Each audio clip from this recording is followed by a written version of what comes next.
Two dogs, two beers, 2/3 of brewing TV. It's time for Canoe Cam Tasting Notes.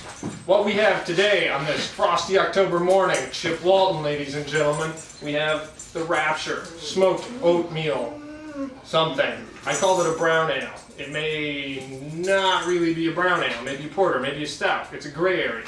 It's a brown area. It's a brown to black area. It's smoky. Shall we try it? We're taking a break from shooting the last phases of video for How to Grow Your Own Hops at Home DVD, forthcoming from Northern Brewer. See that next spring. Take you a drink. Cheers. It's smoky. It is smoky. It's got a nice counterpart of sweetness to the smoke. It's definitely not a bacon grease smoky beer. It's kind of wood fire. It's that Rauch malt. And it was old Rauch malt too. I don't know how many years old that Rauch malt was, so it probably lost some potency sitting in my bin of forgotten, discarded, rejected toys. It's not, like you said, it's wood fired. It's not quite campfire. It's definitely not bacon. It's not that medicinal kind of thing that'll happen, that sterilization kind of smoke. Yeah, the medicinal. This is nice. This would go good with like a straight up Neapolitan wood fired pizza, really. It kind of tastes like the crust. Yeah. The underside. I like that it's sweet on the nose, but not so much in the mouthfeel, or more importantly, the aftertaste. It's very bitter. Those Horizons do a good job. And I don't know what kind of roast malt that was. That mix of grain was probably something I put together for a stout that never got brewed. And so I think it was oatmeal, but it could have been chocolate malt in there. It could have been black. It could have been roast barley. And it does have a little bit of a roasty bite that enhances the bitterness. It's a little creamy, not too creamy, not too... I was just going to ask you if you get any oatmeal. I do. I could... Or flaked grain of some sort. I definitely do. I get it more on the texture. It does have that kind of like silky silkiness on the front part of the tongue. Could you tell in putting it together that it was going to be good enough to drink? Good enough to want to drink? Yeah, definitely. Having software like iBrewmaster on brew day kind of helped wrangle that wild stallion, and even though I was just throwing stuff together and didn't know what all of it was, I kind of was able to shape the parts I could control into something that I wanted.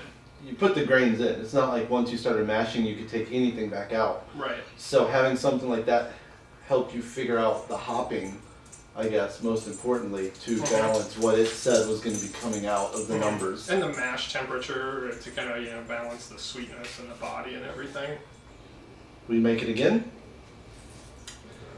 It's impossible to make this beer again.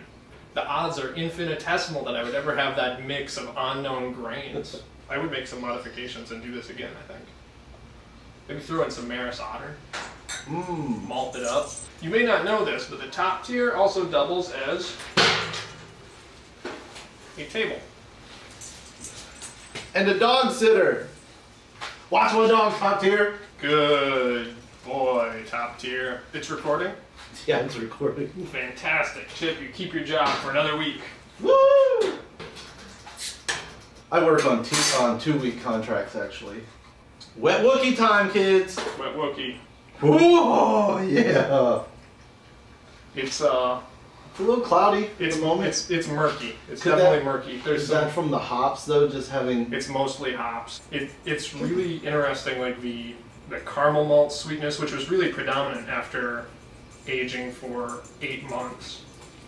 All those initial dry hops had faded, and it was really caramely, really boozy. So you've got all those kind of like peppery, rose-like alcohol notes and that toffee-ish caramel malt, plus this woodsy, citrusy Centennial character. I like this one a lot better as a hop monster than as a straight-up aged barley wine. The hop bitterness is still there, but all that hop aroma had faded, and then reintroducing it with the fresh Centennial, I think kind of lets it stand up to the sweetness. I think this will live to see its first birthday. There's a little bit less than a case of Bombers. It should make it. There's so much other beer going on right now. You can give me a bottle if you want. I'll save it for you. You might want to give me 2. I should probably do that. It's like the seed bank in Norway. Yeah. They dug in the tundra. Because you're totally trustworthy. Especially around barley wine. What up, dude? He's hating Michael Dawson. I know, but that's not good for him. He's got hops. You need some nice dirt to eat. One thing remains to do. Oh, hell no! Fred Eckhart this. Fred Eckhart! Wow. Rapture. Fred. Oh man, that Wet Rapture made a nice Wookiee color. Smoked Something. That is a nice color, actually. That looks like the red-headed Wookiee. Wookiee left behind. Smoke versus hops. Who won in your glass? Actually, I think smoke. As light as the smoked was, it's still... Smoke won in mine too. That's shocking. I think the Rapture in general is winning in this glass. Yeah, but there's this really powerful undertow of hop bitterness and flavor. Oh, here come the hops. You gotta swirl it. You made a smoked black IPA. Boom, count it. Brown IPA. Brown IPA. Count that too. Hopperazzi. In conclusion. 2 Michael Dawson beers from 2 past episodes. Together. Getting a little something something in between episodes. Next episode, the world's your oyster stout. Whether you're pro shellfish or negative shellfish, there's something in this for everybody, dudes. You're about to see a whole lot of weirdness thrown into a beer. All for brew. Thanks, I Brewmaster. I Chip Master. It's kind of chocolatey. The chocolate's coming through more. Like Yeah, the hops it's getting- are helping to getting- push it to the side a little bit. We're beefed up by that caramel malt.